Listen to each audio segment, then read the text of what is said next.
যাদের বউ নাই, শীতকালে খুব কষ্টে আছো, তারা হাত তোলো। তো মামুন ভাই কোথায়? কি অবস্থা এগুলো? আপনার সবাই সিঙ্গেল নাকি প্রিয় ভাইয়ার আমার? আমি বিশ্বাস করি না। সত্যি না মিথ্যা রে বাবা? আহারে, আব্বারা বোঝে না রে, আব্বারা বোঝে না। আমার মনে হয় এবারে শীতকাল যুবকদেরকে কম্বল দিয়ে নয়, ল্যাপ দিয়ে নয়, একমাত্র বউ দিয়ে যুবকদের শহীদ দূর হবে যুবক ভাইরা। আসলে আব্বা জানদের বোঝা উচিত যে নিজের পায়ে যে আমরা দাঁড়াবো, বউ হলেই তো দাঁড়াইতে মন চাইবে যুবক ভাইরা। বাসায় যদি বউ না থাকে, কাজের মধ্যে তো মন পাওয়া যাবে না, ঠিক কিনা বলে? তবে আসলে বাবাদের দোষ দিয়ে লাভ নাই। বেশিরভাগ মেয়েরাই টাকা পাইলে আজকাল টাকলাকে বিয়ে করে। আমরা বউ পাবো কোথায় যুবক ভাই?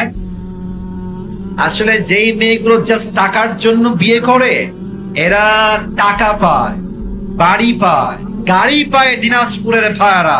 বাট ওয়াল্লাহি, যেই মেয়ে জাস্ট টাকার জন্য বিয়ে করে, ও টাকা পেতে পারে বাট মনের শান্তি কোথাও সে খুঁজে পায় না।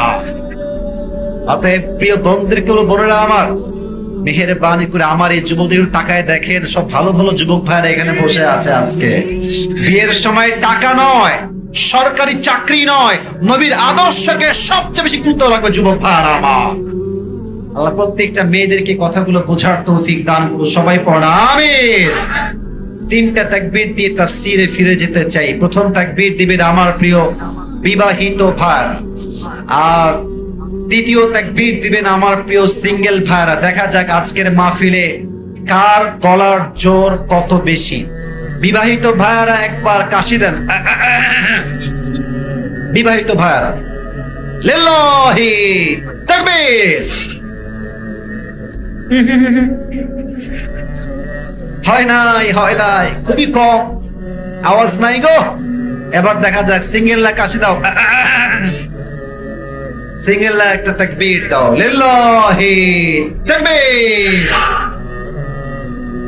বিবাহিত ভাইয়ারা, আই এম সো সরি, আমাকে আপনারা মাফ করে দিবেন। আজকে সিঙ্গেলরা 80 নাম্বার বেশি পেয়ে পাস করেছে, ঠিক কিনা বলে? এবার সবাই মিলে তাকবীর দিবেন। এক তাকবীরের ঠেলায় আমি আসিফ হুজুর স্টেজ ভেঙে নিচে পড়ে যাব। দেখা যাক তাকবীরের জোর কত বেশি হতে পারে দিনাজপুরের বিরলের মানুষের তাকবীর। দেখা যাক। লিল্লাহি তাকবীর। আল কোরআনের আলো, আল হাদিসের আলো, কোরআন হাদিস যেখানে, আলেম ওলামা যেখানে, আল কোরআনের আলো, আল হাদিসের আলো, কোরআন হাদিস যেখানে, আলেম ওলামা যেখানে, দিনাজপুরবাসী যেখানে,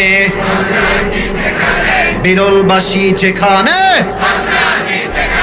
আল্লাহ তাআলা যেন কবুল করেন। সকলেই দিল খুলে জবান খুলে পড়ুন আমিন। আজ কোরআন থেকে আমরা একটি সূরার তাফসীর পেশ করতে চাই। আমি এখন সেই সূরার কিছু বেসিক নলেজ আপনাদের সবার সঙ্গে শেয়ার করব এবং সবার থেকে আমি সেই উত্তরগুলো শুনতে চাই। আজকে যেই পারার থেকে আমরা তাফসীর করব, পারাটা হচ্ছে 30 নম্বর পারা। বলেন সবাই, কত নম্বর পারা? সাউন্ড আছে, সাউন্ড আছে। বলেন সবাই, কত নম্বর পারা? যে সূরার তাফসীর আজকে আমরা পেশ করব, এই সূরাটার নাম হচ্ছে সূরাতুত তাকাসুর। বলেন সবাই, সূরাটার নাম কি? তাকাসুর। এটা কোরআনুল কারীমের সূরা সংখ্যা অনুযায়ী 102 নম্বর সূরা। বলেন সবাই, 100 কয় নম্বর সূরা? ভাই জোরে বলেন, 100 কয় নম্বর সূরা? এই সূরার মোট আয়াত সংখ্যা হচ্ছে 8টা। দিনাজপুরের ভাইরা, আয়াত সংখ্যা কয়টা? এই সূরার রুকু সংখ্যা হচ্ছে মোট 1টা। বলেন সবাই, কয়টা? তাই পারা নাম্বার 30, সূরা নাম্বার 102, আয়াত সংখ্যা 8, রুকু সংখ্যা 1। শেষ কথা, এই সূরাটা মাদানী চ্যাপ্টারের কোন সূরা নয়, এই সূরাটা হচ্ছে মাক্কি চ্যাপ্টারের সূরা। বলেন সবাই এবার, মাদানী না মাক্কি? এটা কিন্তু পরে গিয়ে কাজে দিবে। আচ্ছা, এই সূরার তাফসীর এখন আমি শুরু করছি। আমার কলিজার টুকরা দিনাজপুরের ভাইরা, যে কোনো সূরার তাফসীর পেশ করতে গেলে there are 5 things that is very important to talk about. 5টা বিষয়ে কথা না বললে কোন সূরার তাফসীর কখনো সম্পূর্ণ হবে না।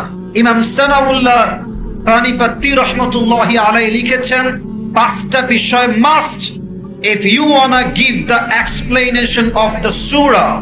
যদি কোন সূরার কেউ তাফসীর পেশ করতে চায় 5টা বিষয়কে মাস্ট মেনশন করতে হবে, 5টা বিষয়কে মাস্ট উল্লেখ করতে হবে। 1 নাম্বার, রাইট রিসাইটেশন, সঠিক তেলাওয়াত। 2, রাইট ট্রান্সলেশন, সঠিক তরজমা। 3, what's the central theme or subject matter of this surah? এই সূরার মূল মেসেজ কি, এই সূরার মূল আলোচ্য বিষয় কি। 3rd, and the 4th is what's the explanation of this ayah? এই সূরা প্রত্যেকটা আয়াতের ব্যাখ্যা কি হবে, তাফসীর কি হবে, ইন্টারপ্রিটেশন কি হবে, এক্সপ্লেনেশন কি হবে, ব্যাখ্যা আপনাকে জানতে হবে। and finally the last one, the 5th one is what's the lesson that you have got from this surah? এই সূরা থেকে আপনি শিক্ষা কি পেলেন, কি শিখলেন? এই 5টা বিষয় না জানলে কখনো কোন সূরার তাফসীর সম্পূর্ণ হতে পারে?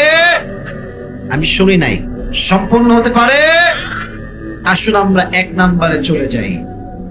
আউযু বিল্লাহি মিনাশ শাইতানির রাজীম। বিসমিল্লাহির রাহমানির রহিম। আলহাকুমুত তাকাসুর হাত্তা যুরতুমুল মাকাবির كلا سوف تعلمون ثم كلا سوف تعلمون كلا لو تعلمون علم اليقين لترون الجحيم ثم لترونها عين اليقين ثم لتسألن يومئذ عن النعيم الله أكبر একবার বলেন সবাই আল্লাহু আকবার। সঠিক তেলাওয়াত। ভাই সাউন্ডটা আর একটু বাড়ায় দেন, সাউন্ডটা ইনক্রিজ ইট আর একটু বাড়ান, ভেরি লিটল বিট, খুব বেশি বাড়ালে আবার শব্দ বেশি হবে। এই তো মাশাআল্লাহ, পারফেক্ট। এবার আসলে আমরা 2 নম্বরে যাই, ট্রান্সলেশন, তরজমা।